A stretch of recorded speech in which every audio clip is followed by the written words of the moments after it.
Seahawks fans, wherever you may be. Welcome back for another edition of the Seahawks Playbook Podcast. Join your host, Bill Alvstad, and co-host, sports writer and football analyst Keith Myers, as we talk Seahawks football.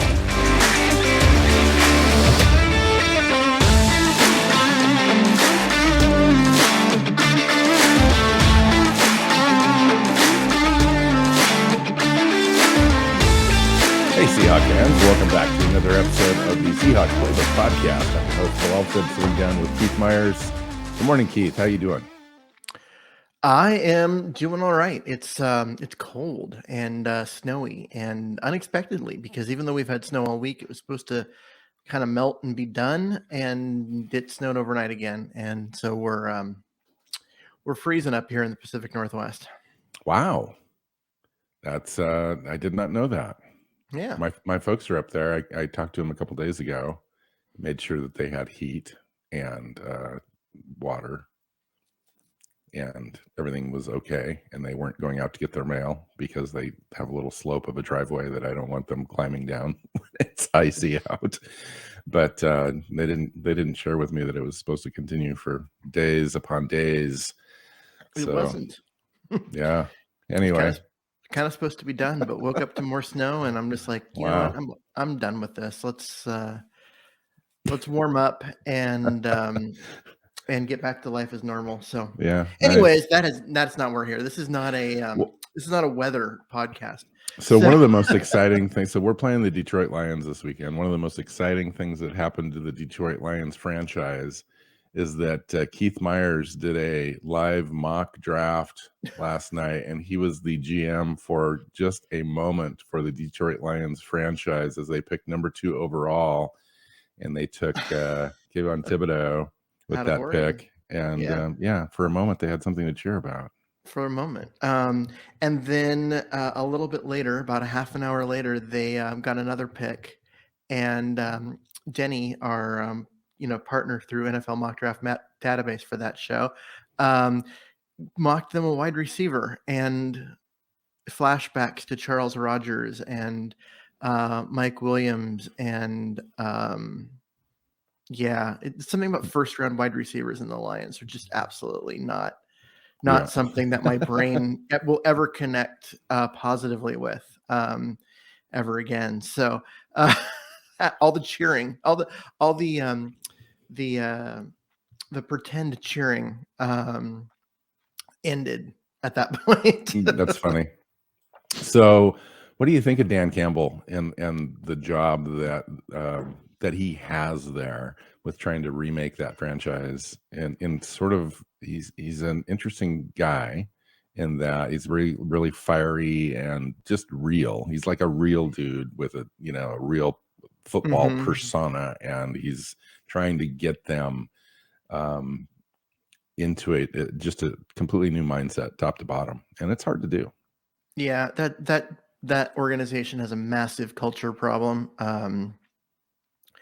and it goes back to the days of Millen as the coach GM, followed by just GM, and guy was as awful and terrible as you could ever be at being a GM. And so Campbell's got a massive job ahead of him. And the trade for Goff, I mean, it was really a trade away from Stafford and to get resources, but it gave them Goff. Actually, it wasn't a great combination for him, because it locked him into a quarterback that's kind of awful.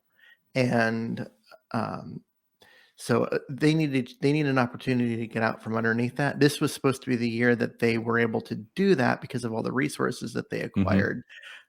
But he hasn't been completely horrible this year, I will have to say. I mean, he obviously he hasn't been. It's everything else, Yeah.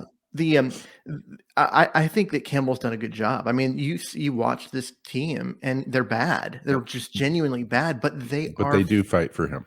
They're continuing to play hard. In fact, they've had a couple of great games in December with a win against the Vikings and the Cardinals.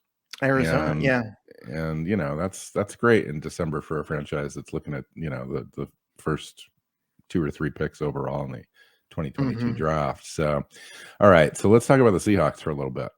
Seahawks come into this game abysmal. 5-10.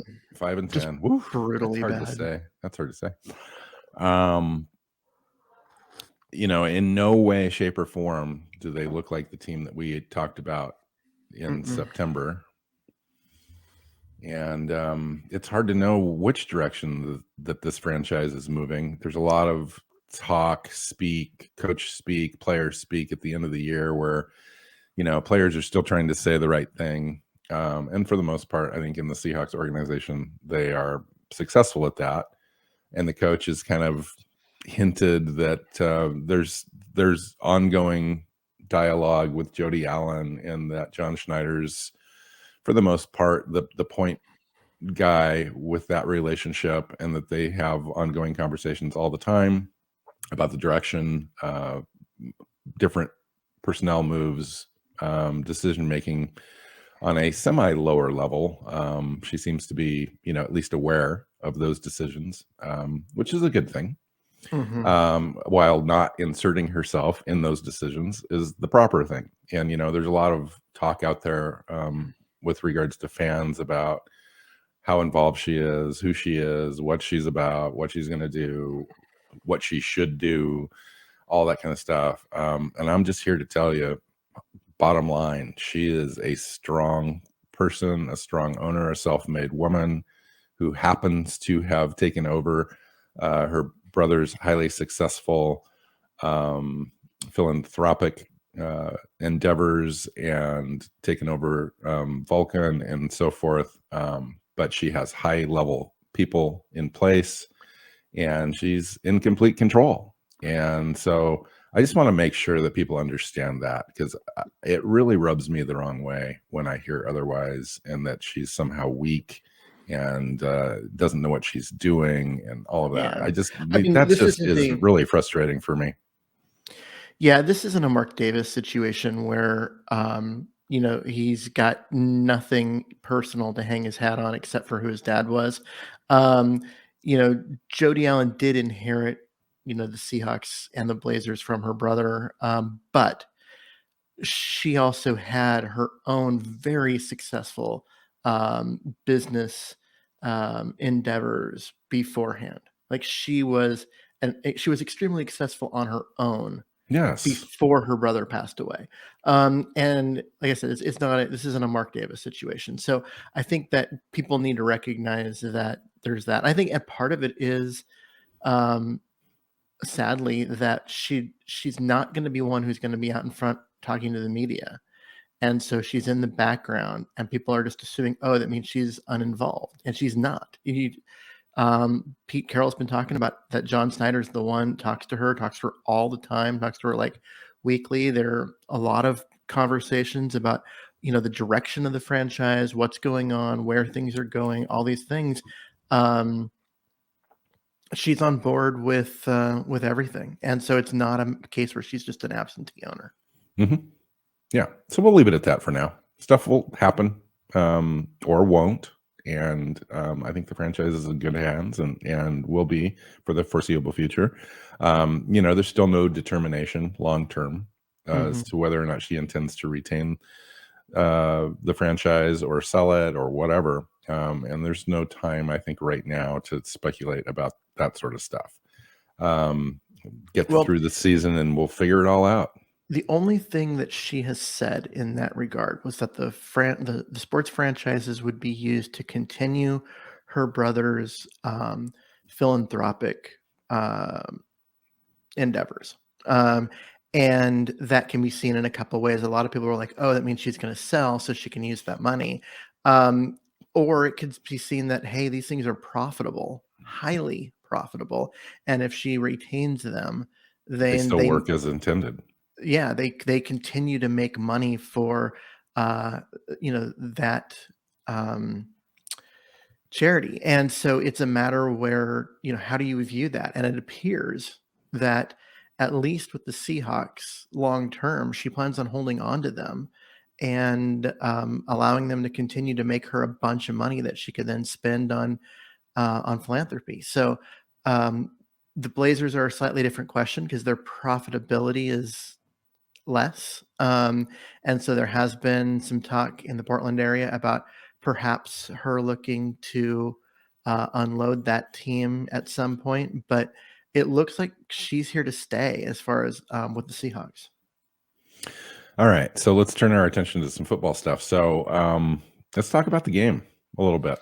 Like playing the Lions. Playing the Lions, it's a lowly game. It's both teams are in the wrong direction in 2022. The Lions, as we mentioned, have had a couple of decent showings. Can the Seahawks finish out and at least go into the offseason with some optimism and player development wise, at least having a look at a few decent player options as we head into the new year? Yeah. So I was looking at this game and I was like, okay, these are two teams that are bad by record, but they're also just bad statistically. The Lions give up 8 yards per pass attempt. So the Seahawks should be able to get DK Metcalf and Tyler Lockett going and really create a bunch of positive stuff in that direction. The Seahawks give up 7.3, which is a lot of the problem with their defense. They just can't stop giving up completions, especially completions for first downs on third down. Yeah. And so I think this is a place where you can look at this game and Seattle's going to have a chance to get Eskridge involved more and get their two their two big name receivers going, see what Wilson can do and all of that. But it also means that they have an opportunity to get the ball going or get the ball throwing and run some of the stuff that they've been wanting to run all season and haven't really been able to, and see if a guy like Jake Curran, who's been playing right tackle the last few weeks, is as good of a pass blocker as he needs to be the starter, because we know he's a run blocker and we've seen that the last couple of weeks. He has the running game has been greatly improved since inserting him into the onto the field and getting him out there. And so can he hold up if he's got a pass block 35 times a game? I'd like to see them do that experiment just to see to see what he's got. Yes and no. Do you throw Russell Wilson out there for 35 passing attempts at the end of December against the Lions in a meaningless game? Why not? Okay. Well, because 4 or 5 sacks later and he's on the turf, that's your most expensive commodity is that might not be a good thing. I mean, that experiment to find out if Jake Curran can pass block might not be worth having Russell Wilson on the turf, 5 or 6 times. The Lions only have 25 sacks on the year. And leave it to the Lions to get right against the Seattle Seahawks. Well, yeah.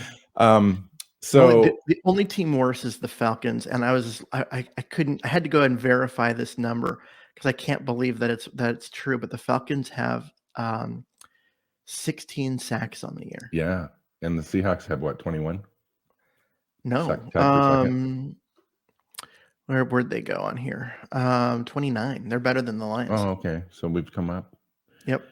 So since I saw that stat and I saw the 16, it's been like 3 weeks and they haven't had another one since. Mm-hmm. That's rough. So I hope in the show, whoever picked for the Lions gave them a pass rusher. Not the Lions. How about getting a guy like I noticed a stat the other day on Twitter about Colby Parkinson only having a handful of targets in a year where he was supposed to emerge and have lots of opportunities, and just hasn't quite worked out that way. And I'm just curious as to the tight end use overall. I know that Gerald Everett has come up, in the last 6 weeks and had quite decent production. Mm-hmm. He had the one really bad game against the 49ers where he tried to give the 49ers the game, but the rest of the season he's been pretty good. And then except for when he's banged up for a little bit in there, but he's really come on strong. And I think that's part of it, is that he's kind of Everett's kind of forced himself into being an almost every down player. And then when they need blocking, they go Will Disley. And so Parkinson's, been relegated to that third spot, which they don't use a lot of 3 tight end stuff. And so that's why he hasn't been on the field. Yeah. So yeah, I'd like to see get him on the field, get him involved in the passing game, which again involves them throwing the ball more. So I think that would be a good use of this particular game is seeing what he's got. Just give him an opportunity. Interesting.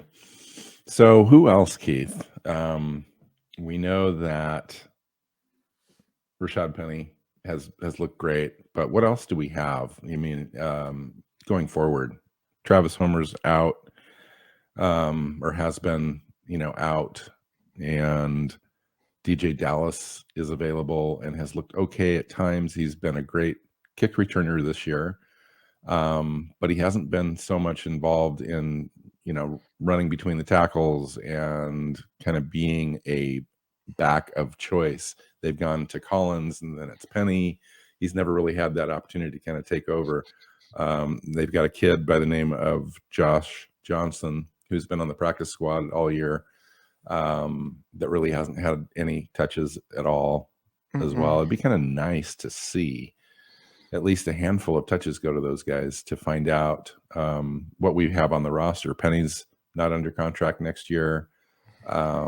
Chris Carson had the neck surgery at the end of the year here, and we just don't know going forward even our own roster right now.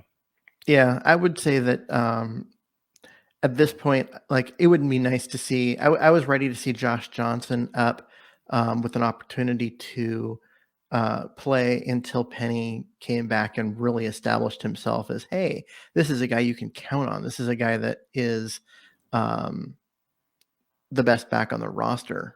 And at this point, I'm more interested in other things than, a guy that's been your 6th string running back this year. And so we know Homer's never going to be a guy that's going to run between the tackles. He's at most a 3rd down back. He really needed to have won a special teams job in order to, kind of justify his existence. And he does good as a gunner on kickoffs, but I think Dallas has also done well in that role, and he's been our kick returner and has looked really good as a kick returner. And over the last 3 weeks has started to really come on as a runner and started to get more comfortable in Seattle's offense. So I think that with you've got a guy like Dallas and backing at Penny, and you just kind of roll with it for now. And I think that you go ahead and you let Penny continue to run because it allows the offense to work better, so you can evaluate more things and actually have the offense function. And then you mix in Dallas here and there and give him opportunities. I want to see him more in I want to see Dallas more involved in the passing game. That's what I want to see. I want to see him get opportunities to get the ball in his hands out of the backfield with some space and use that stuff that makes him such a dynamic kick returner in the offense and see what happens. I know in this last game, they moved him around a little bit. I saw him line up wide receiver a couple of times but they didn't really get him the ball. It just didn't work out that way for him. So I want to see them. I want to see them, do some of those things, and we'll see what happens. Yeah. I mean, your quote, it just didn't work out for him that way, seems to be applicable for a lot of different players this year. Russell Wilson has obviously had a difficult year. 12 starts this year, missed 4 games with an injury, and then came back by all accounts a little early and struggled primarily. He was awful. Yeah. Let's not beat around the bush there. His first it's first 3 games back, it's hard. Just genuinely bad. Yeah, it's hard. I mean, on the season, he's 224 for 345, 64.9% completion percentage. That's down about 5% overall from last year. So not completely off the rails, but he's only had 18 touchdowns this year, 5 interceptions. That 18 touchdowns is about half of what he had the prior year. So that doesn't account for just 4 games. It's just been a real struggle for this team. The time of possession is dead last in the NFL. It's hard to attribute, though, all of the struggles that this team is going through to just a new offensive coordinator. Oh no, because And a lot of the offensive struggles, I honestly believe come from the defensive side of the ball, because that time of possession isn't the offense struggling. A lot of that time of possession problem is the defense unable to get off the field ever, and that just allows the offense to sit on the sidelines for long stretches. It's hard to have yes, any rhythm. It's hard to have yes. any continuity in what you're Well, doing when that's you can't right, get on the Keith. field. Yeah, I mean, we're down about 2 drives a game this year. Yeah. And that's a significant amount when you're only talking about 8 drives total. And so that's, 25% of your entire offensive production is sitting on the sidelines, not able to produce. So that's significant. That really is significant. And then you take a look at the offensive line issues, I think, with the offense. So when we do have the ball, we're not able to convert, consequently, on third down and so forth. So our efficiency levels, which, according to Pete Carroll, according to Russell Wilson, we want to be the most efficient offense in the NFL. And that's always the goal with this regime, and it's just far from that. So it's just been a real struggle. I mean, if you look at the offensive line, I mean, Brown started the year with 8 straight, really bad games. It looked like he was done. He actually has come on and played significantly better the last couple, which is a good sign to see, which, especially given your belief that they may, try and bring him back for one more year in order to just add some continuity and allow them to really attack the center position as where they upgrade this year. I wouldn't be against that from what if they can we've truly go out and find a left tackle of the future that, has Pro Bowl ability in the free agent market, good luck. If they can swing a trade or some sort of luck into a draft pick that just happens to work out, or Stone Forsythe is the guy. No, I think if Stone Forsythe was the guy, he would have gotten on the field more. It seems like it, because Dwayne Brown is, he's not at a Pro Bowl level this year. He's at a middle tier level. And if your new draft pick, can't break through that middle tier level quality starter, at least to get some reps, that should tell you kind of where he's at in at least his development. They just don't view him as being ready. Yep. Bottom line. So, yeah, I mean, Lewis has gotten banged up and he hasn't played well. How do you think that transition has gone for him? I think he was injured. I don't think it mattered. I don't think the transition from right to left is anything. It's just nothing. It's a nothing burger. Okay. No. The difference between right guard and left guard in the NFL is almost nothing. I get that. Right tackle to left tackle is a big deal, but right guard to left guard isn't. It isn't. And it's not like I think it's more of him being next to a center that's not good and next to a left tackle who's diminishing. And I think actually it has more to do with his own injuries and just not having. So that's a good question. So, he's had 2 years now of injuries where it's impacted his ability to stay on the field and play at a high level. Every offensive lineman does. Offensive linemen don't stay healthy year in and year out and year in and year out. It just doesn't happen. They get stepped on, they roll ankles, they're just in the muck too much, and guys get banged up, they miss a game here or there. It's not, if you're missing a game or two or that kind of stuff, I'm okay. If you're missing long stretches, then they need to find someone else. But yeah, a game or two, I'm not really that concerned about it. But we know the center position has been bad. Right guard's been good for most of the year. Gabe Jackson's done a great job. He's been fine. And then right tackle was an absolute abysmal hole until Jake Curran got inserted. And now it's been better. Better than awful is different than good. I actually think he's played pretty well given, a Yeah. lot of different things, but Yeah, he's had stretches where he's dominated, yeah. and they've run behind him over there, and it's Yeah, looked good. they have become more right-handed, in terms of the running game since he has been inserted in at tackle than they ever were when Shell was over there. What do you And I think think of it says that. what do you think of, in retrospect now, of the Dakota Shepley grabbing from the 49ers, and having to be put on the regular season roster and then never used? I don't know. I mean, what did it cost you to do that? It cost you, Phil Haynes, who ended up on the practice squad and then is back on the roster now. So it didn't cost you anything to get a player that you liked and wanted an opportunity to evaluate.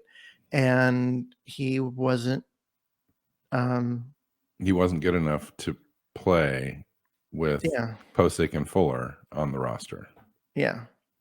Or, but early on when it was Fuller, and it was maybe not, it wasn't a matter of him good enough to play. It's a matter of that he just didn't know the offense. Um, It's a very similar offense that he was in.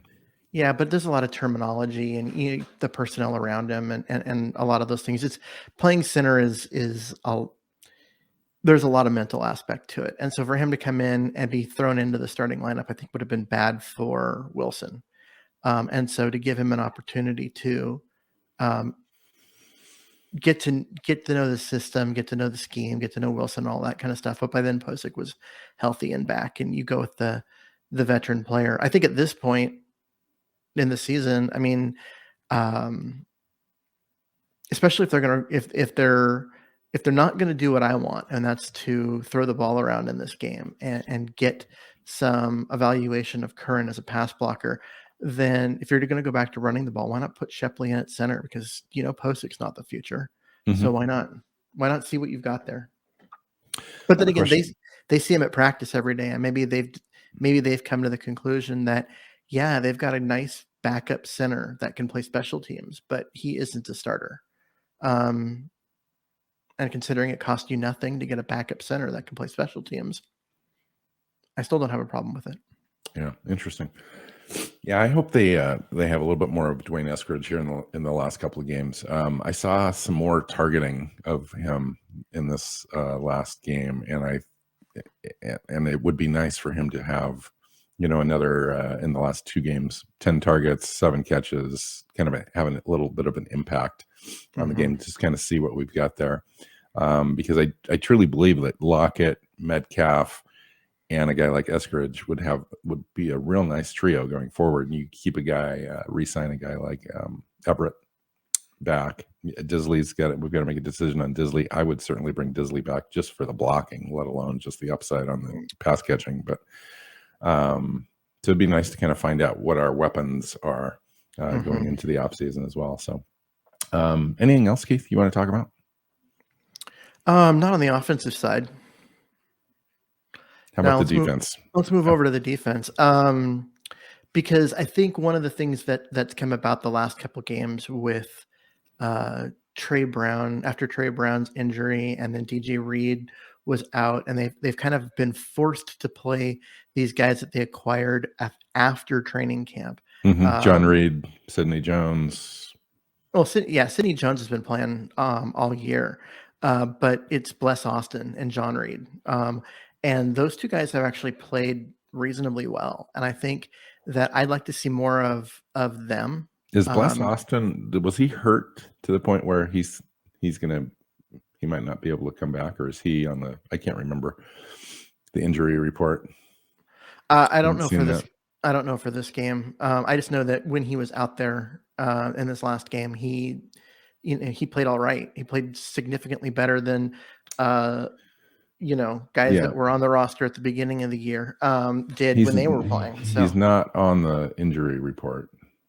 Oh, okay. So okay. Yeah. So I wouldn't mind seeing those guys just to get a better feel, because I think that this is a team that no matter how well those guys play, no matter how good Trey Brown comes back from that injury and how ready he is, they need to go get a number one corner. They need to go get a guy that can shut somebody down. I agree And with that. they don't have. But I like the idea of having, Reed as the 2, Brown as the nickel, and then to go fill in and make sure that you've got depth. And if Bless Austin and John Reed are part of that depth, I want to know that I want to feel comfortable that those guys can handle it in a depth role. I think they can from what we saw in the last game, but yeah, I want to see it. I want to see it a little more. And so I like to see them play. I'd also like to see them get Benson Mayo off the field. He's done literally nothing this year. And him starting at strong side linebacker just is like a punch to the gut every time it happens. And put someone out there who has a future with the team. Alton Robinson is a guy that's actually played some strong side linebacker this year, even though he's a defensive end. They've thrown him out there at Sam off and on, and give him the start. Let him actually go for it out there and see how he does. And the other guy to watch is Puna Ford this week. He's out with a concussion. I did not know that, but he did not practice on Wednesday, and concussion is listed there, so it'll be something to watch. Yeah. A guy who did play in this last game was Miles Adams, the defensive tackle from the practice squad, and he comes up and he kind of looks like Puna Ford. I mean, he in terms of his stature, he's a shorter guy. He's smaller and is more of a pass rusher, but it was interesting because I didn't notice the switch when it happened because they kind of look like the same guy. I didn't even notice. Yeah. And so getting him an opportunity to get some playing time would be fun too. Because I think having a guy who can get some pass rush from the inside, get that 3 tech that can get upfield. Yeah, we desperately need that on this team. Yeah. And so if Puna can't play, you've still got Woods over there and he's going to be your guy. And then probably Collier as your other interior tackle, but get a guy like Adams in there and let him rush the passer and see what he's got, because they need that. And we're not looking for him to grow into being a starter. It would be nice, but that's not the expectation. But if he can be a rotational piece that can actually get upfield and make it so the quarterback can't step up in the pocket to avoid the ends, that would be really helpful. And so it's a guy that they need. What do you make of Carlos Dunlap in the last couple weeks compared to the previous 12 games? I don't know, because he got challenged by the coaching staff. His play had been so just lackluster that his snaps got cut back. And in one of the games, I think he played 7 snaps. Mm-hmm. Was that the 49er game? And in those 7 snaps, he had a sack for a safety and a batted ball on 4th down to ice the game. And after that, his play time has come back up slowly over the last couple of games since then, and his production has come with it. And so I'm liking that aspect of it. But the fact that was it really that he got challenged and that he was maybe not putting in the effort? I have not heard that, but apparently you have. So that's news to me a little bit. So I mean, the fact his playing time getting cut to 7 snaps in that game was something's going on, right? Yeah, his playing time. But this coaching staff has been horrible at managing snaps for players overall, not just Dunlap or whatever, but other guys. They're genuinely bad at it. Yes. I don't really like, especially on the defensive side of the ball. I don't like the way they handle that kind of stuff. And yeah, I don't know. I don't know what to think, because my question is, what do we do in the offseason? I mean, we obviously need pass rushers. Carlos, if I remember correctly, Keith, didn't he have a 3-year deal, but it was really a 2-year deal with 1 year deal. 1 year thrown away completely. It's a voidable year. Yeah. Year. And so, but he's back next year. and there is In some sort theory. of a cap charge if he's not. So it would seem to me that he would be back unless they Yep. just decide to move on and take the hit, which doesn't make any sense. But you can't depend necessarily on production at this point from Carlos Dunlap. I mean, you're getting it right now, which is interesting and great, and it's fun, and these games are meaningless. But he wasn't giving us anything at the beginning of the year when we really needed it. So Yeah, and that's why I don't know, because was he hurt more and like banged up in a way that we didn't know, and that was what was causing him to struggle, or what? I'm I I don't don't know. know, and I'm worried about it. So okay, so his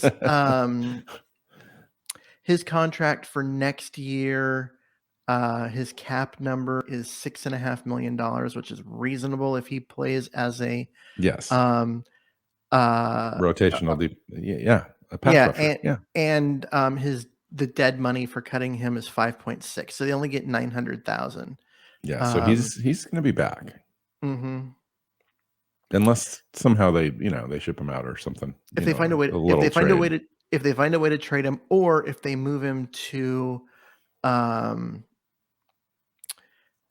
yeah, because if they trade him, he is his cap number is only 900,000 in Yeah, dead money. if you could flip him for like a 5th round pick, I'd do it Hmm. just because. I think that it's a young man's game and that he's not the future.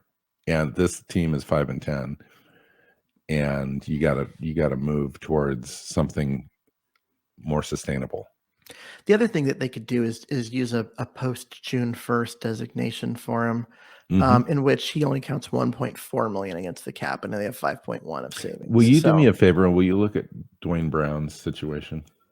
Because he's under contract, but I don't believe that there's any money there. There's I nothing don't there. think he's under contract. Is he?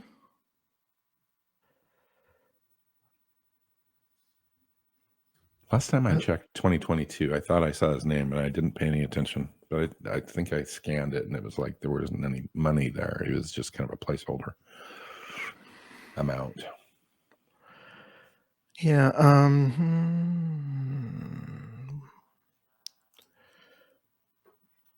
Yeah, this is great content as I look stuff up on the internet. Sorry. So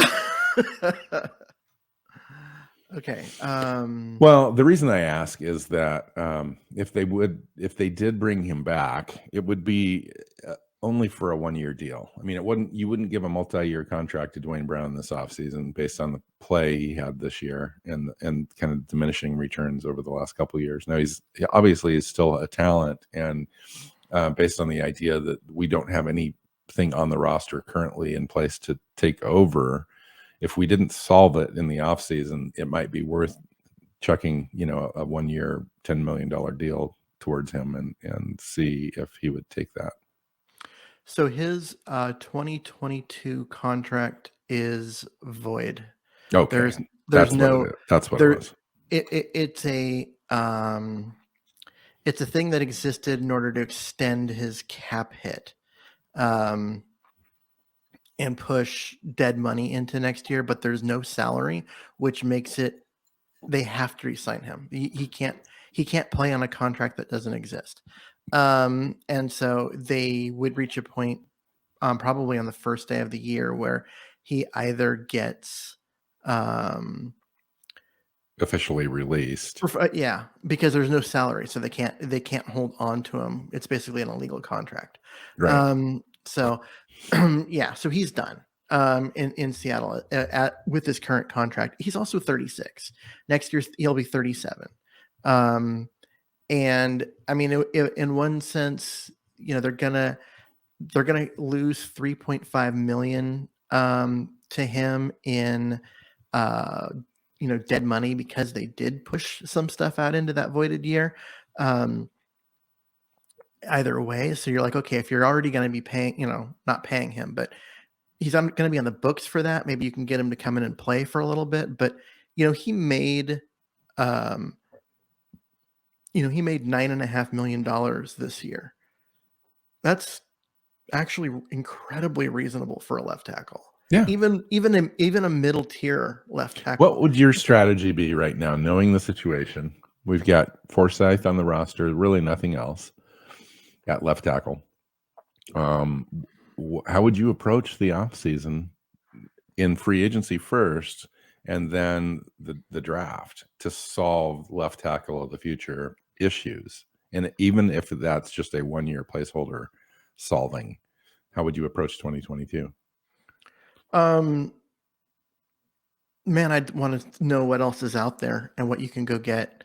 Because I think getting Curran on the roster, and him developing into a guy that you can count on the right side makes things easier.